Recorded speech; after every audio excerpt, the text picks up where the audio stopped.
오늘은 잠언 23장 11절부터 보시겠습니다.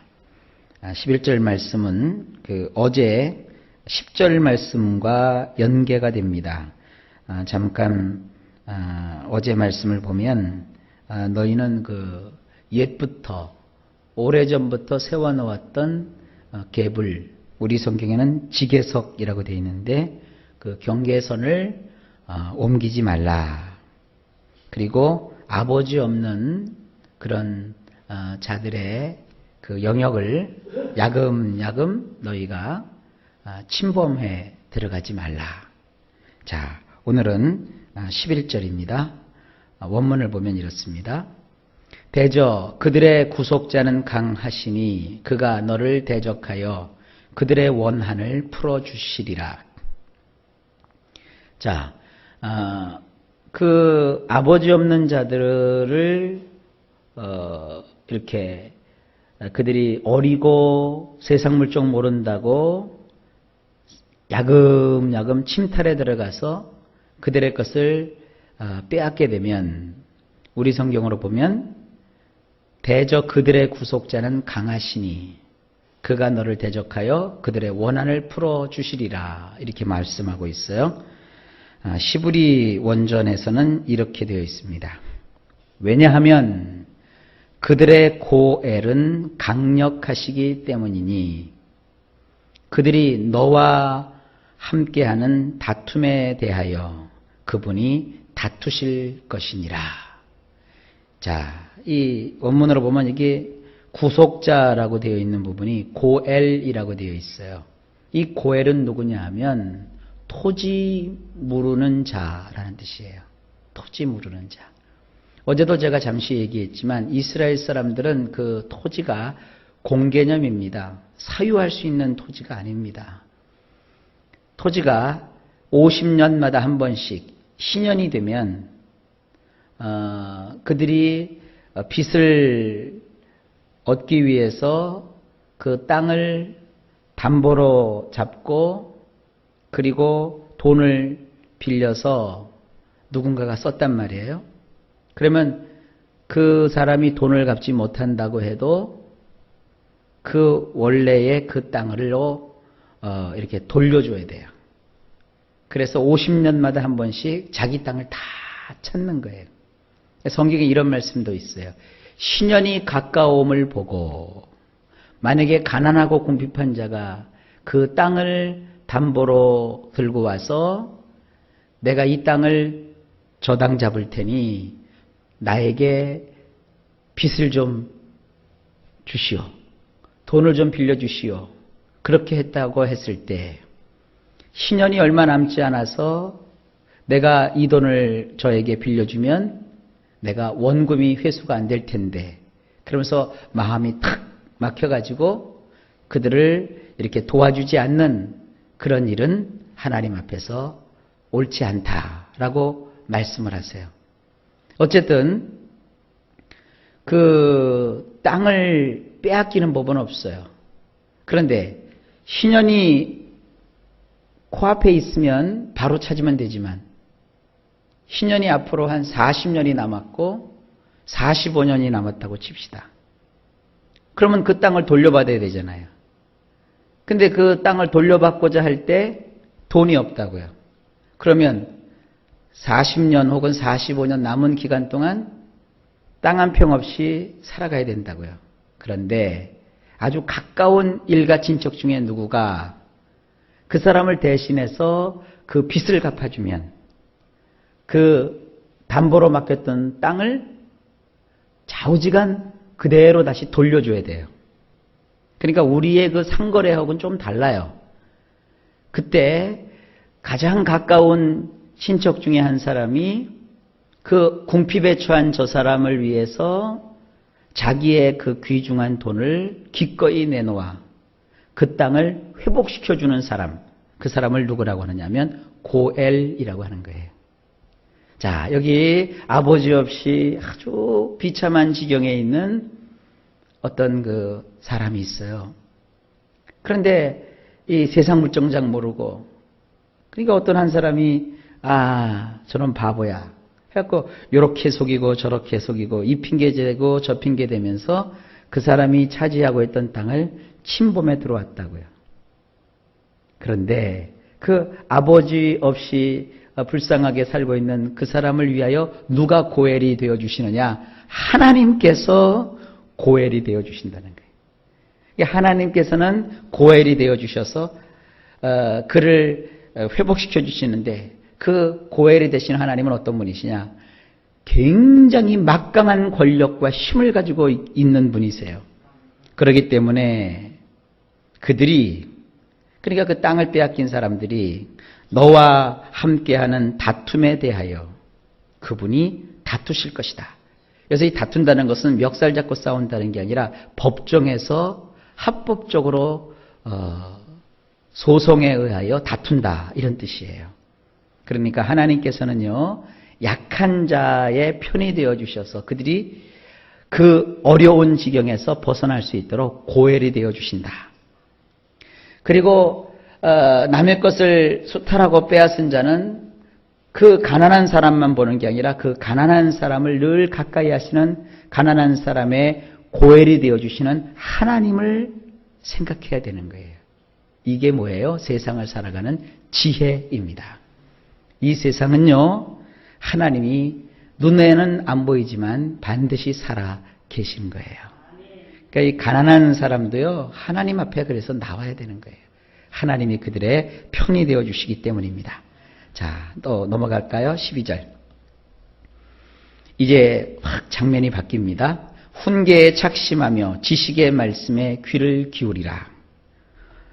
시브리 원전으로 보면 내 마음을 교육으로 바로잡는 일에 몰입시키며 내 두 귀를 지식의 말씀들 쪽으로 향하라. 자, 우리 성경에는 이 훈계라고 되어 있는데 원문에서 쓰여진 이 단어를 보면 그 교육을 이렇게 해서 교육을 통해서 사람을 바로잡는 거, 이렇게 되어 있어요. 그래서 우리 마음을 교육으로 바로잡는 일에 이렇게 몰입시켜야 돼요. 이 몰입했다라고 제가 번역을 했는데 우리 마음을 교육으로 바로잡는 그 일 속으로 이렇게 들어가게 해라, 이렇게 돼 있어요. 그러니까 이거를 어떻게 우리가 표현을 해야 됩니까? 이 세상은요, 그러니까 자꾸 가르쳐야 돼요. 여러분이 이제 보면은 젊었을 때는 그 시어머니의 간섭을 받죠. 그리고 여러분이 이제 나이가 들면 또 내 낳은 자식의 며느리를 보게 되죠. 그러면 언제까지 이 며느리와의 관계를 지속해야 될지는 제가 모르겠습니다만 그 며느리와 시어머니와의 관계는 결코 그렇게 매끄러운 관계만은 아니에요. 며느리는 며느리 나름대로 시어머니에게 최선을 다한다고 하지만 늘 부족하고 모자라지요. 또 시어머니도 며느리를 내 딸처럼 여긴다고 생각하고 잘해주고 하지만 그래도 뭔가 이렇게 채 미치지 못하는 그런 부분이 있잖아요. 그래서 어떤 일이 벌어져요? 내 딸이라면 쉽게 넘어갈 일인데도 며느리이기 때문에 못 넘어갈 때가 있고요. 내 자식이라면 좀 오방지게 콱 하고 야단치고 싶은데 이게 또 며느리이기 때문에 너무 심하게 하면 이게 또 갈등이 더 커질까 봐 하고 싶은 말도 못하게 되고 그러면서 분연히 그 마음속이 부글부글 끓을 때가 있어요. 언제까지? 어떤 분들의 말을 들어보니까 평생 그렇대요. 예, 그래요. 평생 그래요. 그러나 어른된 자로서 어떤 마음을 가져야 되느냐? 평생을 교육으로 바로잡도록 해야 돼요. 며느리 입장에서 아이고 내 시어머니 마음에 안 들어. 우리 어머니 나 생전 안 볼 거야. 그러면 안 돼요. 며느리는 시어머니보다 좀 더 많은 걸 배웠고 많은 걸 알고 있다고요. 지식적으로는. 그래서 시어머니가 이해하지 못하는 부분은 어떻게 해야 돼요? 교육해야 돼요. 계속 납득하실 수 있도록 설명하고 때로는 자기 스스로 굴종하고 굴복시켜서 어른의 마음을 사도록 하고 이런 일에 힘써야 되고요. 또 어른의 입장에서는 아무리 내 며느리가 나보다 좋은 학교를 나오고 또 돈벌이가 좋고 아무리 똑똑하다 할지라도 인격적으로 인간적으로 부족한 부분이 있음을 깨닫고 그를 늘 어떻게 하면 내가 좋은 선생이 될까 그런 마음으로 가르치셔야 되는 거예요. 가르칠 때도 너무 독하게 가르치지 마시고 후덕하게 가르치시라 이거예요. 이렇게 평생을 가르치고 배우는 그런 일에 네 마음을 써야 된다. 그리고 너희는 그 양쪽 귀가 두 쪽이잖아요. 그러니까 귀가 한쪽만 있으면 한쪽밖에 못 듣지만 귀가 두 쪽이니까 이쪽 말도 듣고 저쪽 말도 듣고 그런데 항상 그 귀를 지식의 말씀들 쪽으로 향하라. 편벽되게 생각하는 어떤 사람의 말만 듣지 마시고 지식이라고 하는 것은 뭐냐면 다양성이거든요. 이 말도 있고 저 말도 있고 그래서 그것을 다양하게 내가 들으면서 배우려고 하는 자세를 가지고 살아가라. 이게 뭐예요? 이게 지혜입니다. 우리 성도님들은 꼭 하나님 말씀을 따라서 지혜로운 그런 하나님의 백성들이 되시기를 주의 이름으로 축복합니다. 자, 그 다음에 13절입니다. 이 13절 말씀과 14절 말씀이 같이 가는데요. 따로따로 떼어서 설명을 드릴게요. 13절 아이를 훈계하지 아니하려고 하지 말라. 채찍으로 그를 때릴지라도 그가 죽지 아니하리라. 자, 이 말씀 상당히들 많이 오해해요. 아, 자식을 채찍으로 때려야 되는구나. 여기 우리 성경에 보면 때릴지라도 죽지 않는데요. 제가 맞아보니까요. 아니요, 안 그래요. 때리다가 죽어요. 절대 자식도 또 남도 때려서는 안 돼요. 여러분이 사람을 때려서 가르친다고요? 천만의 말씀. 뭐 때려서 키운 자식이 나중에 효자가 되고 효녀가 된다고요? 그런 말이 어디 있어요. 인격적으로 키운 자녀가 나중에 부모에게도 인격적으로 하는 거예요. 그러니까 이 말씀을 오해하지 마세요. 그래서 저는 히브리 원전을 하나님께서 읽을 수 있도록 저에게 조그마한 그런 그 지식을 주시고 그 말씀으로 향하게 해주셔서 정말 감사해요. 우리 교회 교인들만큼이라도 이 설교를 듣는 자들만큼이라도 원래 이 하나님이 하신 말씀의 뜻을 좀 분명히 아셨으면 좋겠어요. 뭘 이렇게 장황하게 하느냐 보세요. 원문의 뜻은 확 달라요. 자, 나를 교육으로 바로잡는 일에 물러서지 말라. 왜냐하면 내가 통치권을 사용하여 그가 양심의 가책을 느끼게 된다고 해도 그가 죽지 아니하리라. 자, 보세요. 여기 아이라고 우리 성경에 되어 있는데 이게 나르라고 되어 있어요. 나르라는 말은요, 아이라는 뜻도 있고요, 10대 청소년이라는 뜻도 있고요, 아직 장가가지 않은 젊은 사람이라는 뜻도 있어요. 그러니까 하여간 오늘은 교육에 대한 얘기가 많네요. 평생을 사람은 배우게 되어 있는 거예요. 그런데 여기 훈계라는 말이 교육으로 바로잡는 일이에요. 그러니까 나를 교육으로 바로잡는 일에서 물러서지 말라.